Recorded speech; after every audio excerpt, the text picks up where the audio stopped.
Morning students. तो फिर से स्वागत है आपका।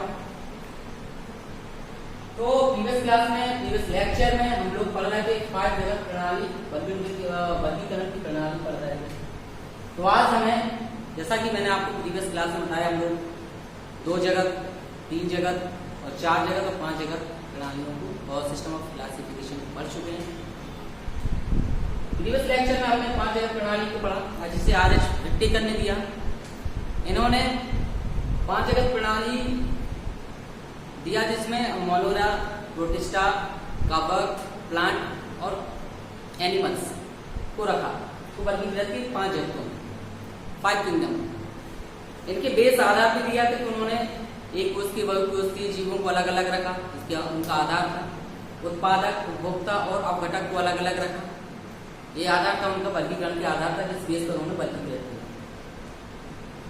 ठीक है। और कोशिका की संरचना के आधार पर, यानी प्रोकैरियोटिक और यूकैरियोटिक को अलग अलग जगह दी उन्होंने अपने 5 जगत किंगडम ऑफ क्लासिफिकेशन। ठीक है। तो आज हम पढ़ने जा रहे हैं कि 5 जगत वर्गीकरण के तुलनात्मक लक्षण। तुलनात्मक हम लोग स्टडी करेंगे इसके बारे में। तो जैसा कि आप इसको एक आपको चार्ट बनाना पड़ेगा इस तरह से। आप चार्ट बना लीजिएगा क्लियर से, थोड़ा सा इसको आपको पढ़ने में आसानी होगी, कंपैरिजन करने में आसानी होगी। ओके। पहले हेडिंग से आपकी लक्षण, दूसरा आप डालेंगे 5 जगत ऊपर हेडिंग्स डालेंगे कि 5 जगत है, 5 जगत। फिर उसके नीचे मोनेरा, प्रोटिस्टा, कवक, पादप और जंतु। ये हमें कंपैरिजन करना है, इसलिए इस तरह से लिखा गया। फिर हमको पहला लक्षण में आपका कोशिका का प्रकार, कोशिका की कोशिका कैसी होती है। तो मोनेरा की जो कोशिका होती है वो प्रोकैरियोटिक होती है, प्रोकैरियोटिक टाइप होती है। इसमें स्पष्ट केंद्रक नहीं पाया जाता है, उसके चारों ओर डबल मेम्ब्रेन नहीं होती, किसी प्रकार का आवरण नहीं होता है, चारों ओर इसकी कोशिका कला नहीं होती है, सुस्पष्ट। यूकैरियोटिक यानी कि प्रोटिस्टा होती है, जो इसकी कोशिका प्रकार होता है यूकैरियोटिक होती है, उसमें सुस्पष्ट यानी कि क्लियर न्यूक्लियस पाया जाता है, ट्रू न्यूक्लियस पाया जाता है, उसके चारों डबल मेम्ब्रेन भी होती है। ये प्रोटिस्टा की जो कोशिका प्रकार होती है यूकैरियोटिक होती है। आपको पता होगा जो मोनेरा प्रो मीन्स क्या होता है, जो एडवांस नहीं है। ठीक है। Eukaryotic means advance cell, advance nucleus. तो प्रोकैरियोटिक में एडवांस न्यूक्लियस नहीं होता है। एडवांस न्यूक्लियस मीन्स इसमें क्रोमेटिन होता है। क्रोमेटिन क्या होता है, डीएनए जो क्रोमोसोम होता है, डीएनए का निर्माण करता है, उससे न्यूक्लियस बनता है। तो न्यूक्लियस को जो है इसमें एडवांस न्यूक्लियस नहीं होता, क्योंकि इसमें क्रोमेटिन नहीं बनता है। इसमें क्रोमेटिन बनता है, इसमें ट्रू न्यूक्लियस हो जाता बनता है। ठीक है, डीएनए से। अब कवक है आपका, कवक भी यूकैरियोटिक होता है, इसमें सुस्पष्ट केंद्रक पाया जाता है, एडवांस होती है, एडवांस सेल पाई जाती है। पादप भी एडवांस सेल होती है, यानी कि यूकैरियोटिक होती है। इसका साइन मतलब यूकैरियोटिक सेम, इसी की तरह इसमें सभी यूकैरियोटिक, ये भी यूकैरियोटिक है, ये यूकैरियोटिक है, ये भी जंतु में भी क्या है, यूकैरियोटिक। कंफ्यूजन नहीं होगी, साइन मैंने इसलिए लगाया कि सेम है। कोशिका भित्ति जो होती है मोनेरा में आपकी सेल्यूलोज रहित, मतलब सेल्यूलोज नहीं पाया जाता है, सेल्यूलोज वाली कोशिका भित्ति नहीं होती। इसमें होती है कि अमीनो अम्ल की बनी होती है। कोशिका भित्ति किसकी बनी होती है, अमीनो अम्ल की। कुछ में उपस्थित, प्रोटिस्टा में कुछ में उपस्थित होती है, कुछ में अनुपस्थित होती है, किसी में एब्सेंट होती है, किसी में प्रेजेंट। नेक्स्ट है आपका कवक, इसमें सेल्यूलोज रहित, इसमें भी सेल्यूलोज की नहीं बनी, इसमें नहीं हुई, काइटिन की बनी। किसकी बनी थी, काइटिन। उपस्थित होती है वो किसकी बनी हुई, काइटिन। याद रखिए, बहुत ही इंपॉर्टेंट वर्ड है, एग्जाम में कई बार पूछा जाता है। जो नीट वगैरह के एग्जाम होते हैं उनमें इस तरह के क्वेश्चन आते हैं कि जो कवक की सेल वॉल है, कोशिका भित्ति होती है, किसकी बनी हुई, काइटिन की बनी हुई। बात तो मैं आपको बताया कि सेल्यूलोज की बनी होती है, जो आवरण होता है कोशिका भित्ति वो सेल्यूलोज का बना होता है। जंतु में अनुपस्थित होती है, कोई सेल वॉल नहीं पाई जाती, इसमें आपकी प्लाज्मा मेम्ब्रेन पाई जाती है। सेमी परिमेबल प्लाज्मा मेम्ब्रेन इसमें होती है, इसके चारों सेल वॉल नहीं होती, सिर्फ पाथवे में पाया जाता है। अब आपकी केंद्रक झिल्ली, केंद्रक झिल्ली जो होती है इसमें जो है अनुपस्थित होती है, सभी में, इन सभी में क्या होती है, उपस्थित होती है। इसको मैं इरेज कर दे रहा हूँ। इसको अगर आप लोग लिखेंगे, अगर लिखना चाहें तो इस तरह लिखेंगे कि काइटिन की बनी उपस्थित होती है, किसकी बनी होती काइटिन, इसमें अनुपस्थित है, इसमें उपस्थित है, सभी में क्या है उपस्थित है,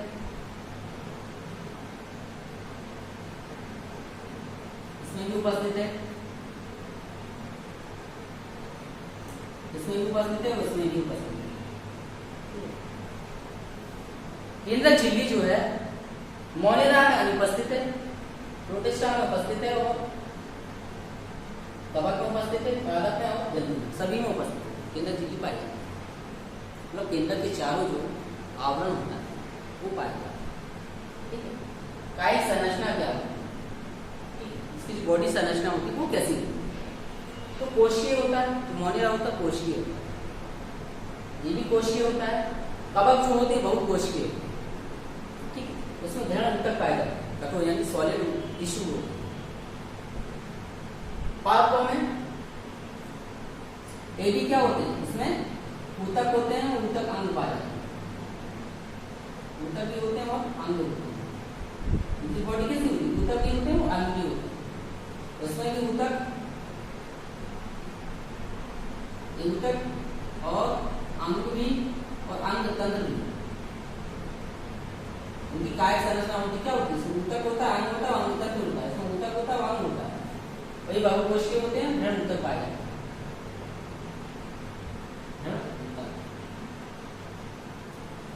टिश्यू आप जानते हैं टिश्यू कैसे बनते हैं, आपने पता होगा कि कोई भी चीज जंतु ऊतक किससे बनाते हैं, कोशिका से मिलकर बनाते हैं। तो सेल आपस में जब एक मोर देन वन सेल हो जाती है, सेल जब एक सेल तो कोशिकाओं का समूह मिलकर क्या बनाता है, ऊतक बनाता है। इस तरह से ये क्या हो जाएगा, पूरा सभी कोशिकाओं को मिला के बन जाएगा आपका ऊतक यानी टिश्यू। तो सेल से मिलकर क्या बनाता है, ये सब बोलते हैं क्या है, कोशिका है, ये आपकी कोशिका है। कोशिका मिलकर क्या बनाती है, ऊतकों का निर्माण करती है। ग्रुप ऑफ सेल मिलकर जब कोशिकाओं का समूह मिलकर क्या बनाते हैं, ऊतक बनाते हैं। ऊतक मिलकर क्या बनाते हैं, अंग बनाते हैं। अंग मिलकर आपस में अंग तंत्र बनाते हैं, अंग तंत्र की एक बॉडी का निर्माण होता है। सभी जो सभी जीव जंतु होते हैं ये किसके बने होते हैं, कोशिकाओं से। सभी जीव जंतु की जो उत्पत्ति होती है एक कोशिका से होती है, वन सेल से। आपने कोशिका में पढ़ा होगा 9th क्लास में, 10th में ही पढ़ा होगा, 9th में पढ़ा होगा कि कोशिका की संरचना यानी कि कोशिका क्या है, संरचनात्मक और क्रियात्मक इकाई की जंतु यानी जीव की संरचनात्मक एवं क्रियात्मक इकाई है। Functional and structural unit of life, cell is the functional and structural unit of life. तो वो संरचनात्मक एवं क्रियात्मक इकाई है जीव की कोशिका। ठीक है, इसको रॉबर्ट हुक ने सबसे पहले खोजा 1665 यानी 1665।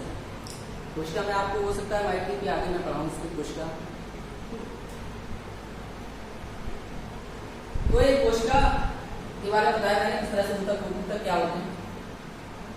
और अब इसके बाद आया कि पोषण की बात, पोषण की यानी कि वो भोजन उनका पोषण कैसा होता है कि स्वपोषी होते हैं कि परपोषी होते हैं। जो जीव होते हैं आपने पढ़ा होगा कि जो पोषण होता है दो प्रकार का, स्वपोषी होते हैं, परपोषी होते हैं। स्वपोषी क्या होते हैं, स्वपोषी यानी कि autotrophic, auto plus trophic. Auto means स्वयं, जो सेल्फ न्यूट्रिशन, जो अपना भोजन स्वयं बना लेते हैं। जैसे सभी हरे ऑल ग्रीन प्लांट्स, सभी हरे पेड़ पौधे अपना भोजन स्वयं बनाते हैं। वो अपना भोजन कैसे बनाते हैं, सूर्य की प्रकाश की उपस्थिति में क्लोरोफिल की सहायता से कार्बन डाइऑक्साइड और जल का प्रयोग करके वो अपना भोजन बनाते हैं। इस प्रक्रिया को बोलते हैं प्रकाश संश्लेषण। प्रकाश संश्लेषण की प्रक्रिया में जो एंड प्रोडक्ट है, जो कि जो लास्ट प्रोडक्ट हमारा बनता है वो होता है स्टार्च। ठीक है, स्टार्च प्लस क्या बनता है आपका, वाटर प्लस ऑक्सीजन। तो प्रकाश संश्लेषण की प्रक्रिया में पेड़ पौधे जो है प्रकाश की उपस्थिति में क्लोरोफिल की प्रेजेंस में क्लोरोफिल की सहायता से और कार्बन डाइऑक्साइड जल का प्रयोग करके अपना भोजन बनाते हैं। ठीक है, और सभी जीव जंतु प्रत्यक्ष और अप्रत्यक्ष रूप से डायरेक्टली और इनडायरेक्टली किस पे डिपेंड होते हैं, ऑल ग्रीन प्लांट्स, सभी हरे पेड़ पौधों पे डिपेंड हैं। ठीक है, तो ये आगे के क्वेश्चन की विधि क्या होती है, तो जो होते हैं मोनेरा क्या होते हैं, स्वपोषी होते हैं, यानी स्वपोषी होते हैं, यानी प्रकाश संश्लेषण करते होते हैं। प्रोटिस्टा भी क्या होते हैं, स्वपोषी होती है, वे प्रकाश संश्लेषण करते हैं। कवक जो होते हैं परपोषी होते हैं, या मृत जो भी परपोषी। मैं इसको लिख दे रहा हूँ, कंफ्यूजन नहीं होगी, जिससे आप स्वपोषी, ये भी स्वपोषी होते हैं, परपोषी होते हैं, या मृत जो भी मृतोपजीवी। मृतोपजीवी क्या है? ये होलोजोए का टाइप है, जो जंतु संभोजी होते हैं उनका एक टाइप है मृतोपजीवी। मृतोपजीवी कवक क्या होते हैं? जो डेड सड़े गले पदार्थों पे डिपेंड होते हैं, जो अपना पोषण कहाँ से प्राप्त करते हैं? सड़े गले मृत पदार्थों से अपना भोजन प्राप्त करते हैं। ठीक है, तो उसे मृतोपजीवी कहते हैं। जो मरे सड़े गले पदार्थों से भोजन प्राप्त करें मृतोपजीवी होते हैं। परपोषी होते हैं कि दूसरों पर डिपेंड है। नेक्स्ट है आपका स्वपोषी। तो पादप तो स्वपोषी होती है, आपको ऑलरेडी बताया। ऑटोट्रॉफिक होते हैं, अपना भोजन स्वयं बनाते हैं, प्रकाश संश्लेषण की प्रक्रिया करके अपना भोजन स्वयं बनाते हैं। और नेक्स्ट है आपका जंतु परपोषी होता है, डायरेक्टली और इनडायरेक्टली इस पे डिपेंड करता है, पेड़ पौधों और जीव जंतुओं पर डिपेंड करता है। ठीक है, पेड़ पौधों में जितनी खाद्यान्न होते हैं आपका, गेहूं, चना, मटर, दाल, सब्जियां, सभी पेड़ पौधों से मिलती है। अब जंतु पे कैसे डिपेंड है? उनसे अंडा है, घी है, दूध है, ये सब चीजें प्राप्त करता है जंतुओं से। तो ये तो हमारा कंपैरिजन था, ये तुलनात्मक लक्षण थे कि जैसे कंपैरिजन हमने पढ़ा है। अब आता है हमारा प्रजनन की विधि, रिप्रोडक्शन कैसे करते हैं। तो प्रजनन मैंने आपको बताया कि जन्म वह प्रक्रिया है जिसमें जंतु अपने ही जैसे संतान उत्पन्न करते हैं। जनन है वह प्रक्रिया है जिसमें जीव जंतु अपने ही जैसे संतानों को उत्पन्न करते हैं। प्रजनन की विधि क्या है? पहला है संयुग्मन। तो मोनिदा वाले क्या होते हैं? जो संयुग्मन करते हैं। प्रोटिस्टा वाले क्या करते हैं?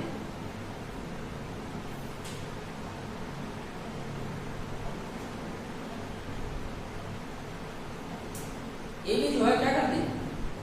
संयुग्मन करते हैं, या इनमें युग्मक संलयन पाया जाता है।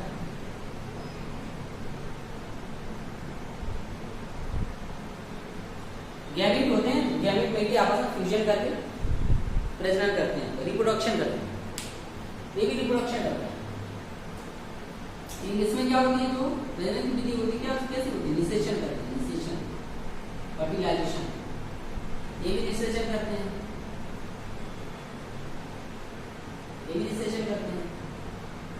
प्रजनन की विधि होती है, इसमें क्या होती है? निषेचन, इसमें निषेचन और इसमें भी निषेचन। संयुग्मन, युग्मक संलयन या संयुग्मन। इसमें मेल और फीमेल गैमेट्स आपस में फ्यूजन करके फर्टिलाइजेशन करते हैं। फर्टिलाइजेशन के फलस्वरूप जो होता है जाइगोट बनता है, जाइगोट से क्या बनता है? एम्ब्रियो बनता है, एम्ब्रियो से नई संतान की उत्पत्ति होती है। वो मेल और फीमेल गैमेट्स आपस में क्या करते हैं? फ्यूज करते हैं।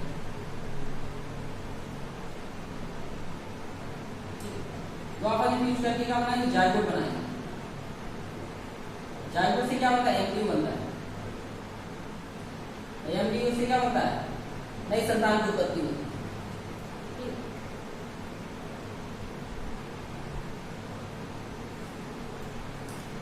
ये हमारा तुलनात्मक 5 जगह वर्गीकरण की तुलनात्मक लक्षण थी, इसके बारे में पढ़ा। इसको आप लोग नोट डाउन कर लीजिए बढ़िया से, कोई मिस्टेक मत करिएगा। आप सब कुछ क्लियर लिखा, मैंने समझा भी दिया, इसलिए आप लोग गलती ना करिएगा कि कोई किसी भी चीज को कहीं लिख दिए तो फर्दर आपको कंफ्यूजन हो जाएगी, वो एग्जाम टाइम में आप लेकिन गलत करेंगे। इसलिए आप बढ़िया से लिखिए, चार्ट बनाइए, लक्षण, मोनोरा, प्रोटिस्टा, कवक, पादप जन्म, पादप जगह, हेडिंग डालिए, चार्ट बनाइए, इसको कंपैरिजन करके पूरा हेडिंग सहित बढ़िया से लिखिए। आप शायद आपको उस तरफ थोड़ा सा दिख नहीं रहा।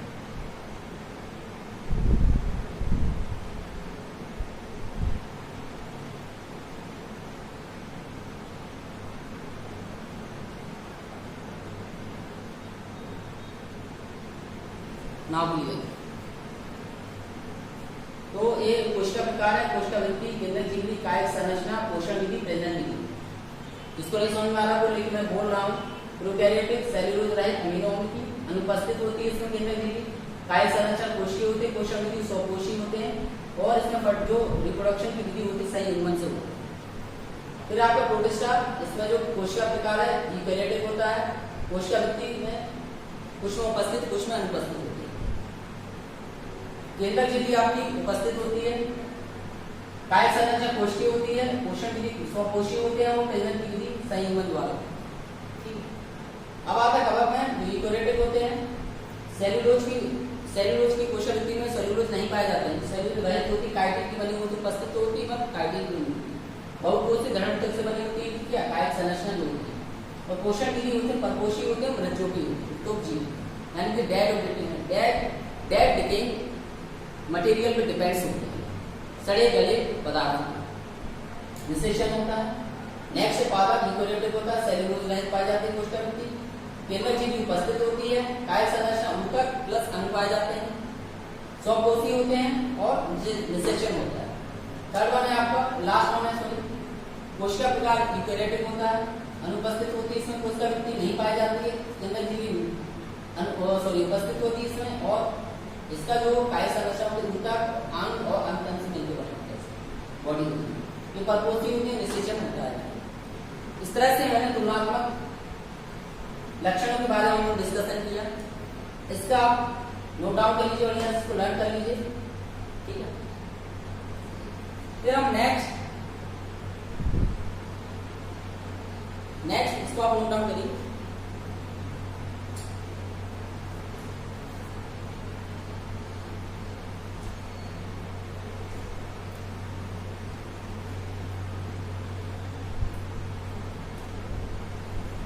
इसके बाद हम लोग 5 किंगडम सिस्टम ऑफ क्लासिफिकेशन की विशेषताएं पढ़ेंगे। नेक्स्ट लेक्चर में हम लोग यही सुनेंगे कि जो 5 किंगडम सिस्टम ऑफ क्लासिफिकेशन की विशेषताएं क्या हैं। इसके बारे में जब तक आप लोग नोट्स वगैरह अच्छी बढ़िया से बनाते रहिए और इसको चेक भी करा लीजिए। नोट्स जो भी आप लोग बना रहे उसको स्कूल में आकर चेक करा लीजिए, इससे कि अगर कोई मिस्टेक होगी तो उसको सही कर दिया जाएगा। इससे आप लोग गलत चीज़ ना पढ़ें, जो भी पढ़ें सही पढ़ें, क्लियर पढ़ें। गलत चीज़ें पढ़ने से एग्जाम में अगर आप उसको लिख देंगे तो आपको मार्क्स डिडक्ट हो जाएंगे, कट जाएंगे। इसलिए आप नोट्स जो भी बनाएं, बुक्स की भी हेल्प लीजिए। आप लोग बुक्स वगैरह आप लोग परचेज करिए। बुक से एनसीईआरटी की बुक है आपके पास, एनसीईआरटी के बेस पर ही पूरा सिलेबस है, तो एनसीईआरटी की बुक से आप थोड़ा सा बुक का भी हेल्प लीजिए। इससे क्या होगा कि आपके जो वर्ड्स हैं वो मिस्टेक नहीं, उसको सही जो भी लिखेंगे आप खुद लिखेंगे एकदम। ठीक है, तो जब तक के लिए आप लोग अपना नोट्स वगैरह बनाइए, करते रहिए।